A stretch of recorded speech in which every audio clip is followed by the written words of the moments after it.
بسم الله الرحمن الرحيم الحمد لله رب العالمين والصلاة والسلام على أشرف الأنبياء والمرسلين نبينا محمد وعلى آله وصحبه أجمعين. أما بعد، شيخ الإسلام رحمة الله عليه گفتند وقوله ولولا إذ دخلت جنتك قلت ما شاء الله لا قوة إلا بالله.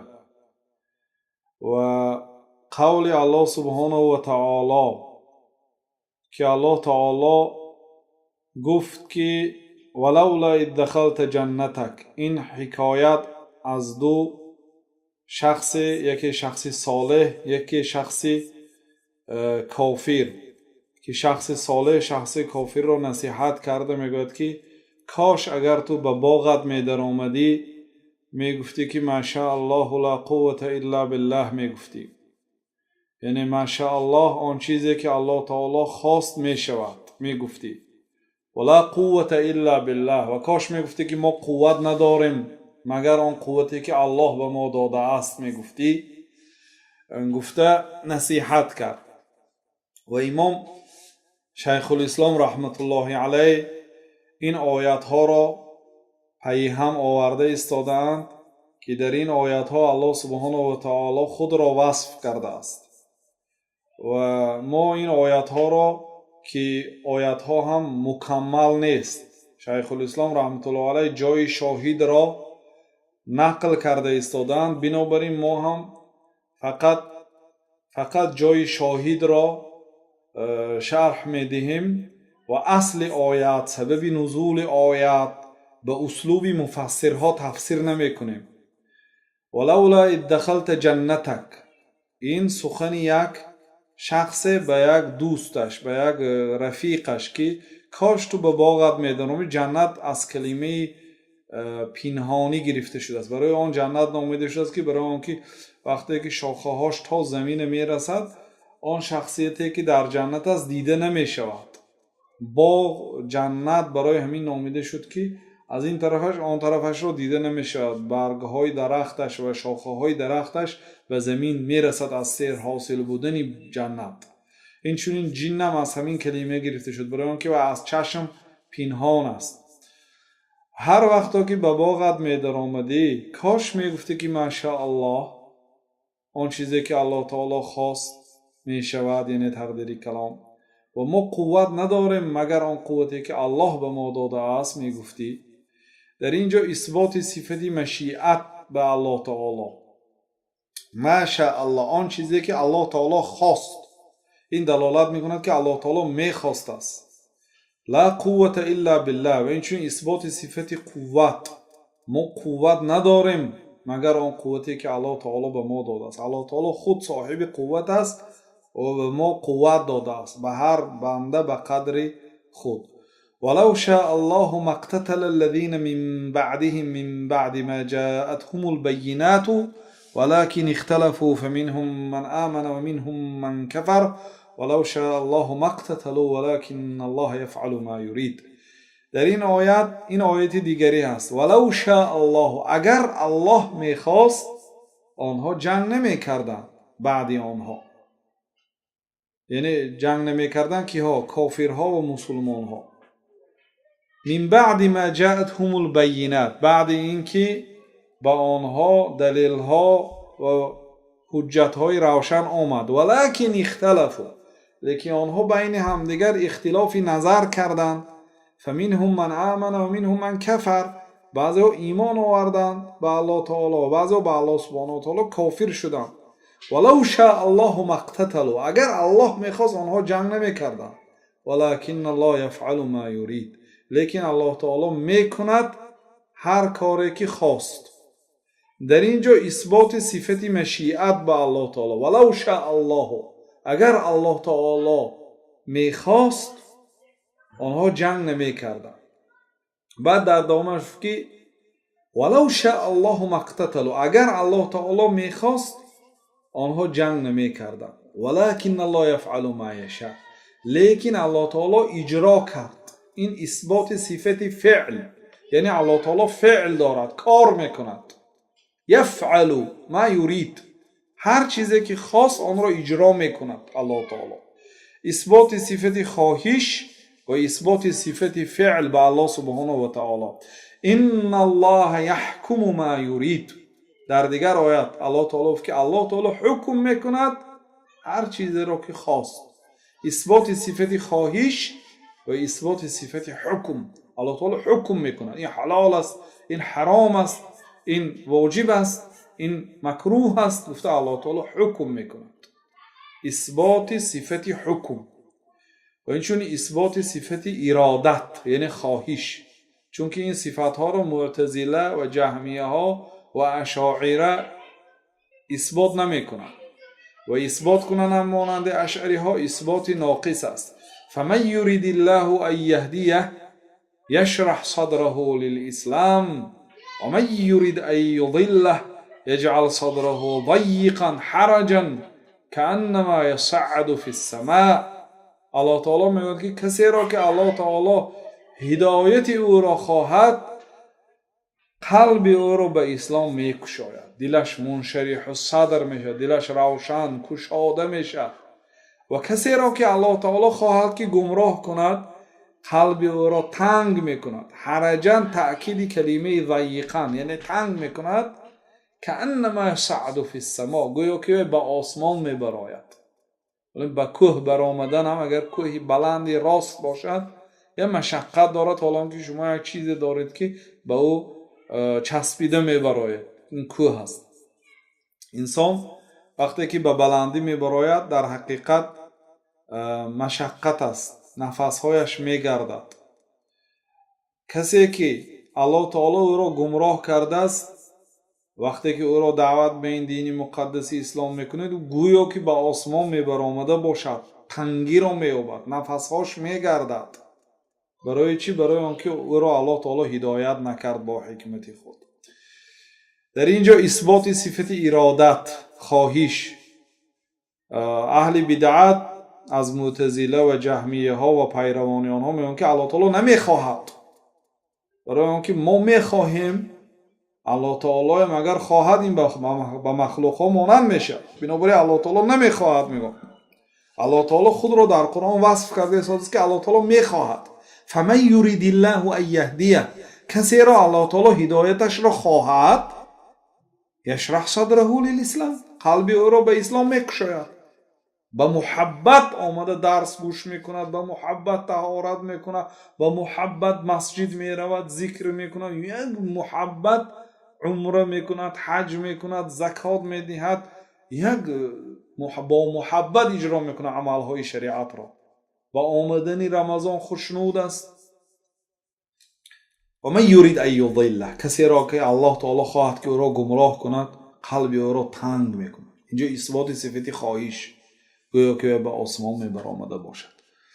و قوله و احسنوا ان الله یحب المحسنین. وقتی که قوله گفتم الکی به دیگر صفت گذاشتم. احسان کنید، نیکی کنید. الله تعالی نیکوکاران را دوست می‌دارد. نیکی در حق الله تعالی چه خیلی که پیامبر صلی الله علیه و سلم تفسیر کردن ان تعبد الله کانک تراه فان لم تکن تراه فانه یراک. تو الله تعالی را همین گونه عبادت کن که گویا که الله تعالی را می‌بینی. در وقت نماز اگر الله تعالی در رو به رو ایستاده باشه چه خیلی عبادت میکنی؟ در پیشگاه الله تعالی ایستاده. همین خیلی عبادت کن. اگر نتونی دان که الله سبحانه و تعالی تو را دیده ایستاده است. این درجه احسان همراهی الله تعالی. امر احسان همراهی مردم، نیکی خود را رسانیدن، بدی خود را نگاه داشتن و در وقت روبرو شدن با روی گشاد و با خنده تبسم معامله کردن. الله سبحانه و تعالی گفت که و احسنوا ان الله یحب المحسنین. شما نیکی کنید، الله سبحانه و تعالی نیکوکاران را دوست می‌دارد. در اینجا اثبات صفت محبت به الله تعالی. ان الله یحب یعنی الله تعالی دوست می‌دارد. جهمیه ها و معتزله ها انکار کردند، گفتند الله تعالی دوست نمی‌دارد. اگر الله تعالی دوست دارد الله تعالی به مخلوق ها مانند می شود. گفته الله تعالی را از دوست داشتن پاک شماریدن، یعنی پاک شماریدن در نظر خودشون، یعنی این صفت رو بیکار کردن، تعطیل کردن، گفتن الله تعالی دوست نمیداره، انکار کردن. الله تعالی میگه که الله تعالی دوست میدارد، آنها میگن که نه دوست نمیدارد. و اقسطوا ان الله يحب المقسطین، شما عدالت کنید وقتی که حکم میکنید یا عمل میکنید، چون الله تعالی عدالت کننده ها را دوست میدارد. عدالت شرط نه که برای عدالت کردن انسان قاضی باشد، چون که انسانی که صاحب 2 عائله هست یا 3 عائله هست، بین عائله هاش باید عدالت کند. انسانی که فرزندا دارد بین فرزنداش عدالت کند. یعنی عدالت فقط برای قاضی نه، در همه کارها باید عدالت کرده شود. عدالت این به هر یک شخص سزاوار خود را دادن، نه برابری تقسیم کردن. الله تعالی دوست می‌دارد شخصیت‌هایی که عدالت می‌کنند. این دلالت می‌کند که الله تعالی دوست می‌داشت، صفت محبت. لیکن دوست داشتن الله تعالی مانند دوست داشتن مخلوقات نیست. لیس کمثله شیء، مانند الله تعالی چیزی نیست. فما استقاموا لكم فاستقیموا لهم ان الله يحب المتقین. وقتی که آن کافرهایی که با شما عهد و پیمان کردند و به عهد و پیمانشان ثابت قدم ایستادند، شما هم به عهد و پیمانتان وفا کنید. مادامی که آنها استقام و مستقیم عهد شده، شما هم به عهد و پیمان وفا کنید. ان الله يحب المتقین، الله تعالی تقوادارها را دوست می‌دارد. اینجا اثبات صفت محبت است که الله تعالی متقی ها، تقوادارها را دوست می‌دارد. ان الله يحب التوابین و يحب المتطهرین، الله تعالی توبه کننده ها را دوست می‌دارد و اینچنین الله تعالی شخصانی پاک را دوست می‌دارد. آنهایی که طهارت می‌کنند، هم طهارت معنوی از شرک، هم طهارتی و از گناه و هم طهارت حسی و مادی، طهارتی که به نماز و طهارتی که از جنابت غسل میکنند. الله تعالی شخصان پاکیزه را دوست می‌دارد. اثبات صفت محبت به الله تعالی. فسوف یأتی الله بقوم یحبهم و یحبونه، الله تعالی به نزدیکی قومی را می‌آورد که یحبهم، الله تعالی آن قوم را دوست می‌دارد، و یحبونه، آنها الله تعالی را دوست می‌دارند. یعنی اثبات صفت محبت. الله تعالی ذاتی که دوست می داشته است و این چونین از جانب مخلوقا هم دوست داشته می شده است.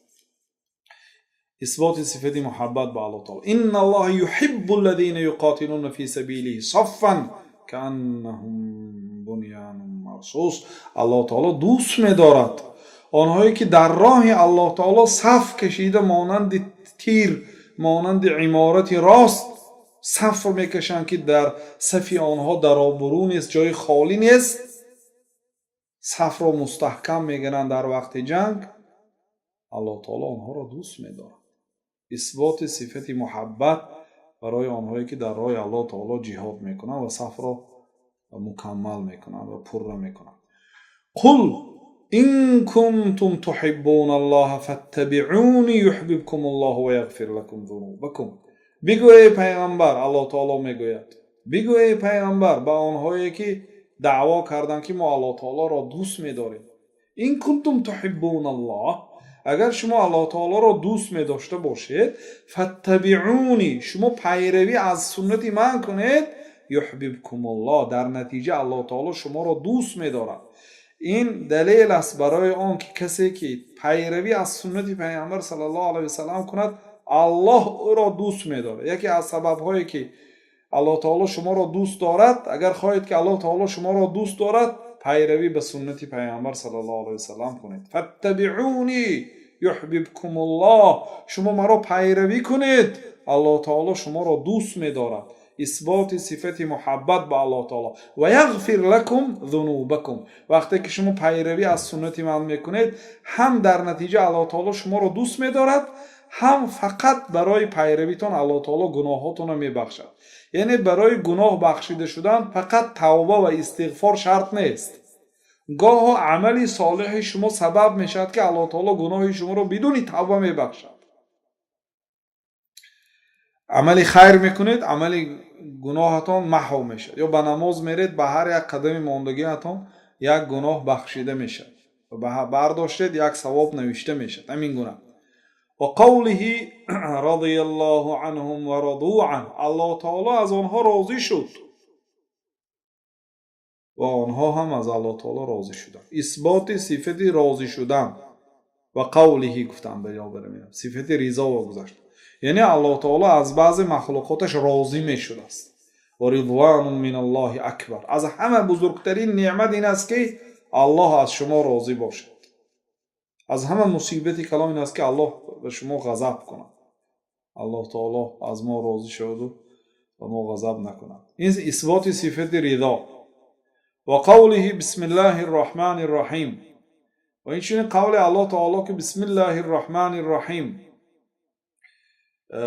در سوره نمل آمده است و این چنین در ابتدای تمام سوره ها غیر سوره توبه آمده است. به نام الله که یکی از نامهاش رحمان است و رحیم است. رحمان یعنی ذاتی که صاحب مهربانی هست، رحمت است.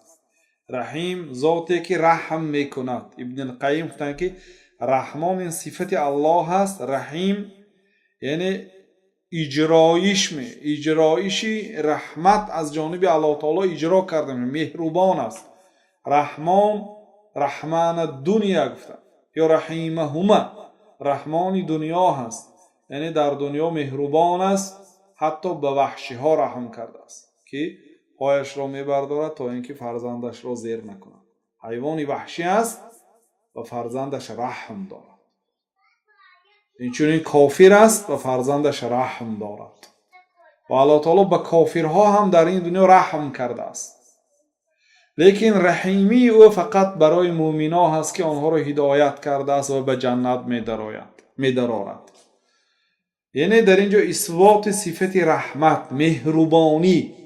اهل بدعت این صفت را از الله تعالی انکار میکنن، میگن که الله تعالی مهربان نیست. میگن مهربان این صفت ضعیفانه هست، رحم میکند، مهر میبندد، این صفت ضعف است. الله تعالی پاک است میگن. و شیخ الاسلام رحمت الله علیه اقرار کرده استادند، اثبات کرده استادند که ما اهل سنت و الجماعت از جمله 4 علماها، امام ابو حنیفه، مالک، شافعی، احمد، بخاری و غیره، هر چیزی که الله تعالی، هر صفتی که خود را وصف کرده است، ما الله تعالی را همین گونه وصف میکنیم.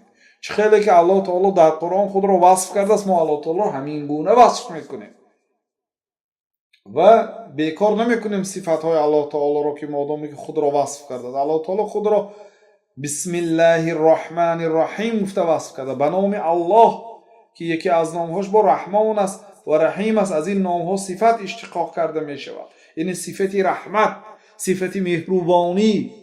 ارحموا من فی الارض یرحمکم من فی السماء، رحم کنید، مهربانی کنید با آنهایی که در زمین است تا اینکه آنهایی که در آسمان است شما را رحم کند.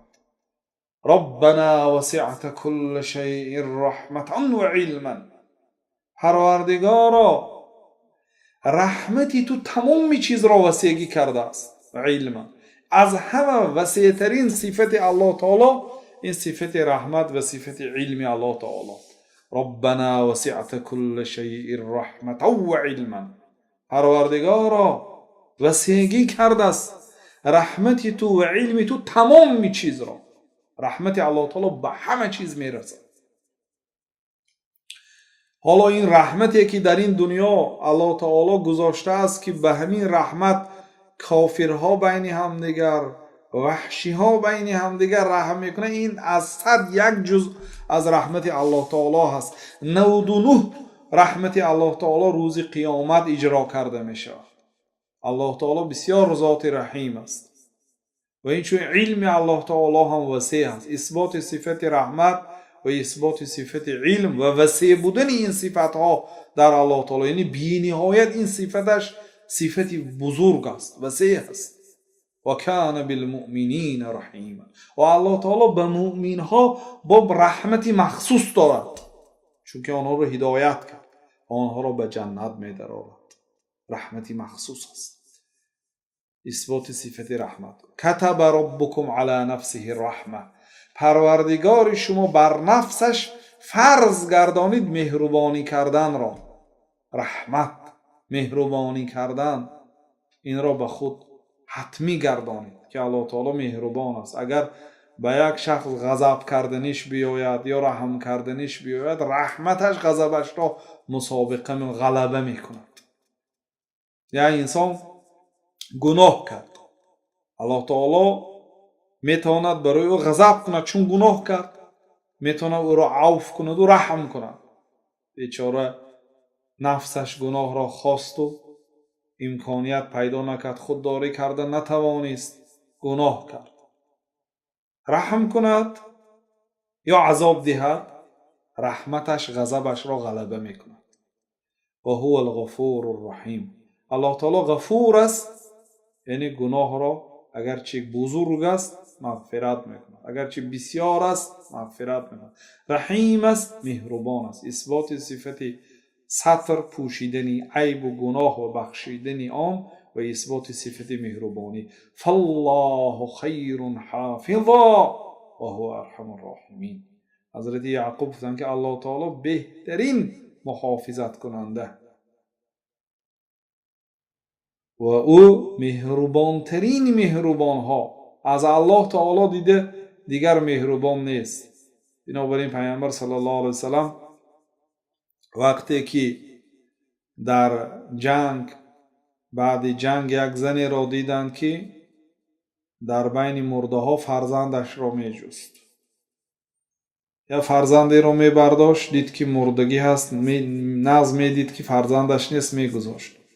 همین گونه در بین مرده ها بعد جنگ فرزند خود را می کافت و ناگاه فرزندش را زنده یافت و به آغوشش گرفت، بوسه کرد، به کنارش گرفت، گشته دور کرد، بوسه کرد. پیامبر صلی الله علیه وسلم به صحابه ها گفتند که اترون هذه طارحة ولدها فی النار، آیا شما گمان میکنید که همین زن کودکش را به آتش میپرتاید؟ اگر در پیش همین زن یا آتش باشد، همین زن به گمان شما آیا کودکش را به آتش میپرتاید؟ صحابه گفتند که نه، قسم به نام الله نمیپرتاید یا رسول الله.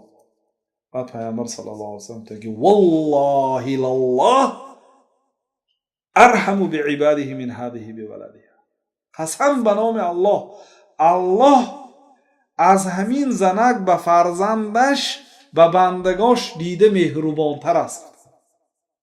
همین زن چه خیلی فرزندش دوست می‌دارد، قسم به نام الله تعالی، الله تعالی بنده هایش را این زن دیده دوست می‌دارد. همین رحمت و همین محبت هم به همین زن کی داد؟ الله تعالی داد. هستند زنهایی که فرزنداشون را به قتل رسانیدند.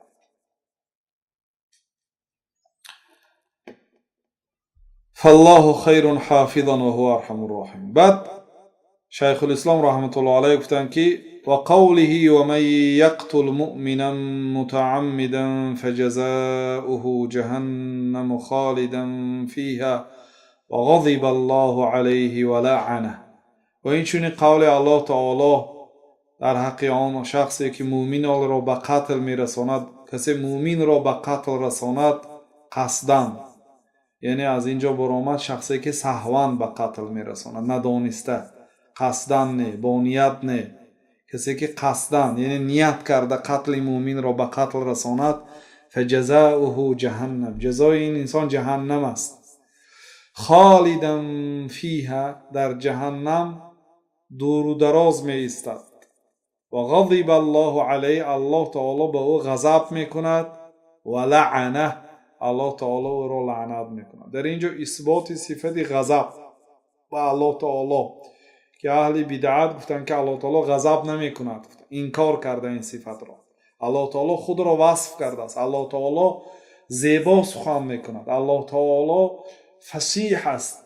الله تعالی این قرآن رو به زبان عربی نازل کرد، به زبان عربی تازه. الله تعالی بسیار و من احسن من الله قیلا، کیست زیبا سخن کننده تر از الله تعالی؟ نیست.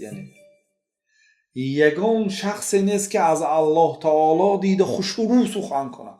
یک. دویمش این که الله سبحانه و تعالی عالمترین ذات به خودش است. از همه ذاتی که الله تعالی رو خوب میشناسد این الله تعالی است. الله تعالی میگوید که وغضب الله علیه، الله به او غضب میکند، و لعنه، الله تعالی او را لعنت میکند، یعنی از رحمت خودش دور میکند. اینجا الله تعالی به خودش صفت غضب را اثبات کرد. شیخ الاسلام رحمت الله علیه میگن که عقیده اهل سنت و الجماعت این است که ما الله تعالی را وصف میکنیم با اون وصفهایی که الله تعالی خود را وصف کرده است، بدون تغییر و تحریف و بدون تشبیه و تعطیل. نه مانند میکنیم غضب الله تعالی رو به غضب مخلوقات.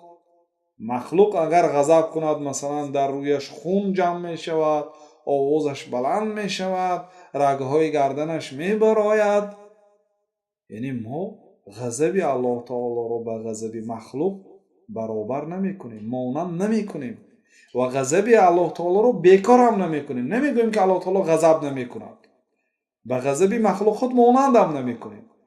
اثبات میکنیم چه خیلی که الله تعالی اثبات کرده است و کیفیتش رو نمیپرسیم. چه خیلی غضب میکرده باشد نمیپرسیم، چون که نپرسیدن صحابه ها، تابعین، تبع تابعین نپرسیدن، بدعت هست پرسیدن، چون الله تعالی خبر هم نداده است. والکیف مجهول والایمان به واجب. ما ایمان میبریم که الله تعالی غضب میکند و الله تعالی غضب میکند. در همین قدر کفایه میکنیم. والله أعلم، وصلى الله وسلم على نبينا محمد وعلى آله وصحبه أجمعين.